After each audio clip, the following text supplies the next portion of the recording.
I'm Robert Williams from MetalRules.com, and joining me tonight in San Antonio, Texas is Wolf Hoffmann, guitarist and founding member of ACCEPT. How you doing today, Wolf? Hey, good to be here. It's finally, after all these years, it's great to be back. So this whole momentum that ACCEPT is currently enjoying springs from an impromptu jam session between yourself and Peter Baltes, where you got in touch with Mark Tremonti and asked him to come jam with you. What was it about Mark's performance that day that convinced you he was destined to become the new voice of ACCEPT? Well, I mean, he just sounded perfect on the old material, you know. We were jamming a bunch of old songs like Flash Rocket Man and Metal Heart and maybe Balls to the Wall, and he just sounded like he was has been always singing these songs. It didn't sound like, well, there's somebody else or somebody new trying to interpret this stuff. It really felt so comfortable that we felt like if ever there's a person, he's probably the one, you know. And we didn't even look for anybody else after that. We just felt like this feels so natural and so right. This has to work, you know. So going back several years, the 2005 reunion concerts, after you guys wrapped up those shows, and Udo made it known that he didn't want to go forward with ACCEPT. Why do you think it is so many of your contemporaries in hard rock and heavy metal genres have tried to get a new singer? And, you know, that's obviously not an easy task. Why do you think it worked for you guys? I mean, you guys have almost been universally accepted with Mark and the new album, Blood of the Nations. What were you guys doing right?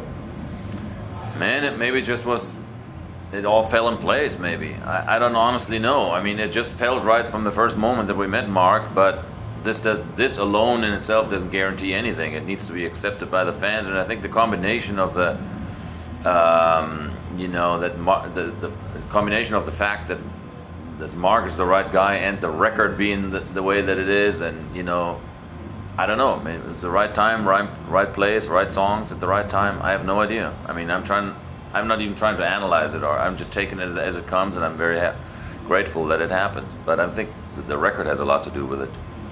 Tell me about the writing process on Blood of the Nations. Did you and Peter have some ideas kicking around, or was it more of a collaborative effort? No, all the material was brand new. You know, when we met Mark, we didn't have a single lick written or nothing. Wow. Because at that point, we didn't even know that we wanted to do ACCEPT. You know, ACCEPT was finished, and we didn't look for anybody. Then we meet Mark, and all of a sudden this idea is born that we want to do something again. And then, of course, we had to. We decided, well, then we need to write new songs. So Peter and I sat down over the few months' time last summer and cranked out riff after riff and song after song. And then Mark came in and wrote all the lyrics to it. But it was pretty much a fun group effort, you know. Now, speaking of the lyrics, correct me if I'm wrong. This is the first time your wife hasn't handled the lyrical duties. What did you think about having Mark do that? Well, we felt like, or especially Gabby felt, and I mean, we all made the decision now that we have somebody who's, you know, is a lyricist and he's a singer, an American English-speaking guy. It only makes more sense to give him a chance to write his own lyrics. I mean, why should we step in and write lyrics for somebody? I mean, us being German and all that. And I mean, we felt it's a good idea to let him try that, and to also express his own thoughts. And because we think of the singer is probably going to do a better performance if he sings his own lyrics. You know what I mean? And I think it worked great because Mark really tried to stay true to what ACCEPT is known for as far as the lyrical content and stuff, and I think he did a really good job. Is there any special meaning behind the album title, Blood of the Nations? There is, but I mean, I wouldn't think it's too deep. I mean, we were sort of struggling with what to name this album, the album title. We had song after song, all that was no problem, but when it came time to name the album, we were all going through the song titles and going song by song by song and saying, nah, that doesn't sound too good. And the only one that we kept coming back to was Blood of the Nations, because somehow it sounded ACCEPT and ballsy, you know. Everything else was Teutonic Terror, we consider it, but it's kind of hard to pronounce, and nobody knows what Teutonic really means, and, you know, so we nixed that, and we came back to Blood of the Nations because it sounds strong and powerful, and you can sort of symbolic meaning and stuff, but it's not a concept album or anything. It's really just one of the song titles. Now, from what I've seen and read in the press, a lot of credit for Blood of the Nations is given to producer Andy Sneap. Right. Tell me about recording in England with Andy. What did he bring to the table in terms of modern production techniques and guidance on the new album? Man, we are so old school. I mean, the last record we really made on tape, you know, in a 24-track studio and all analog. Totally old school, the old-fashioned way. And for us, this was sort of a new experience to work in Pro Tools. I mean, Peter and I, and we all have home studios, and we dabbled around in hard disk recording for a number of years, but never really made an ACCEPT record that way. So it was really cool to work with somebody like Andy, who is so familiar with this stuff that it's like, you know, he doesn't even have to think. It's second nature to him on the technical aspects. And then one of the most valuable contributions from Andy was that he really came early in the process and picked the right songs that he liked the best, you know, out of all the material that we had written. He came in and said, this is more typical ACCEPT in my eyes than this little bit there, you know. And that was really, we going like, you know, Peter and I were always wondering, why do you like that so much more than this? Oh, because it's more German, you know. I don't know what that means, really, because to me it's all, you know, I've written all of it, and it was fascinating for us to see, you know, from a fan perspective, what it really is that ACCEPT is known for. And once we had a better idea about that, it was really easy to write more songs that way. So when you say that you don't know what it means to sound German, do you know what it means to sound American?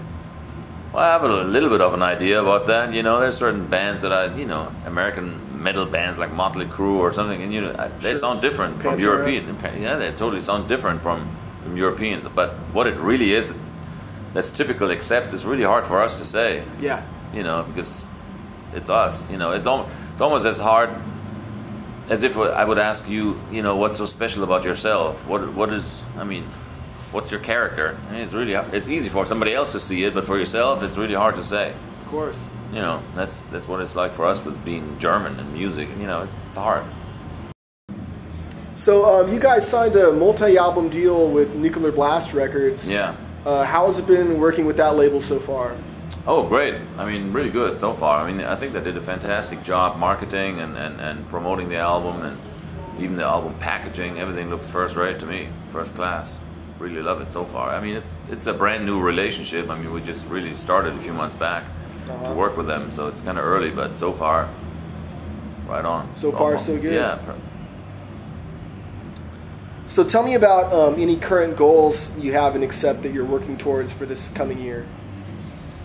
Well, right now we're on the path of re-establishing ACCEPT. This little tour that we're doing here is really not a proper full-blown tour.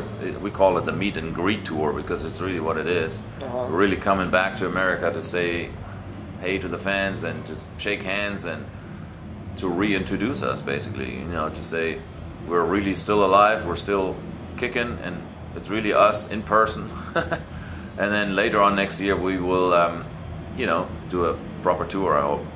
You know, we're planning to do January and February and March. We're going to do Europe, and then we're going to come back to the States and do some more dates next year. But for now, our immediate goal is to just spread the word that we're back and to have a new product, you know, doing things like this, interviews, press. Hell yeah. Well, Wolf, I can't thank you enough for taking the time to talk metal with me today. It's been an honor. Any last words for your fans watching at home before we wrap this up? Yeah, man. You know, if you need any more info, go to our website, acceptworldwide.com.